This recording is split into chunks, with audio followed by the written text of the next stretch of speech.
Hello everyone, myself Surya Samir along with my teammates Rohit and Rasesh. Today we are going to demonstrate our project which is wheelchair navigation system using hand gestures.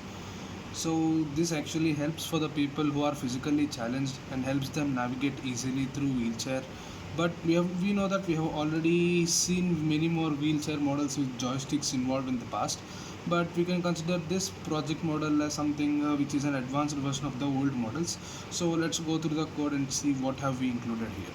So as you can see here, first we have to make a signal of each and everything. Since this is actually a realistic real world based project, the values should have been taken by the real data or the test subject. But since we don't have any test subject right now, so let us assume some values. So all the values that I've been assuming right now are in the form of signals, so all the signals I've taken are in the form of sinusoidal. But for this to understand, we have to first change them from analog to digital. So that's why we have taken here, which is a sampling frequency, and we have added and we have added noise also here, because all the real world data and the test subject that we are having right now, along with them we also have some noise included in it. So since this is not a real world right now, we have added the noise by ourselves. So I've taken this code right here for that one. So all of this right now is in the sinusoidal signal. So as you can see, all this code right here is all about pitching the signal, so which can be seen here as an output. As you can see here, this is the actual output of the signal, which is actually the noise signal. This is the signal that we have been generated by ourselves. Since this is actually a real world data, there is no real world so here we have added the noise by ourselves.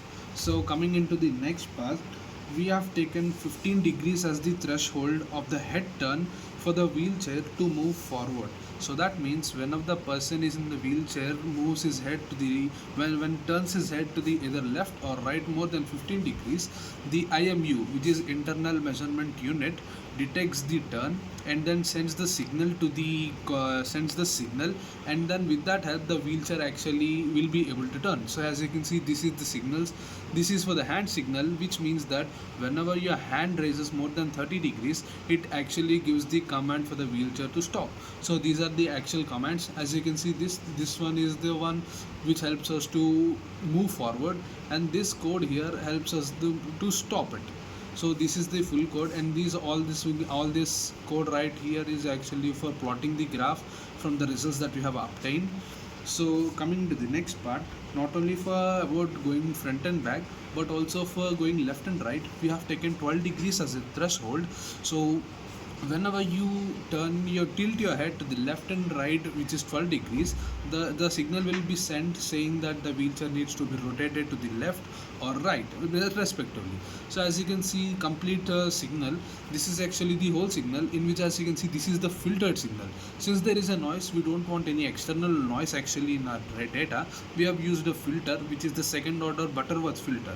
So by taking that, we have actually filtered out the signal, and this is the actual signal. This is actually the filtered signal. But the things that you are seeing here, these actually show that whatever signal that you have given, either left, right, or nod, if your head nod, tilt, or anything, will be detected here. So these results show that the head nod. That is the similar way, whenever you raise your hand, this is the hand gesture. As you can see, this is the sudden spike, which shows that you want to stop the signal, you want to stop your wheelchair. So this is our project. This is based on Python code. I'll go through the code once again. So as you can see, I've taken the sampling frequency, and after that I've included the pitch, which is actually the noise signal. I've actually imported the noise signal, and this is all about this is all about plotting the signal that we have received and plotting it in the graph. So the libraries we have used, this is NumPy, Matplotlib, and SciPy. With this all three libraries, we can get our results. As you can see, there is not more logic in this, but all the code is mostly based upon how to express it in the output. That's it.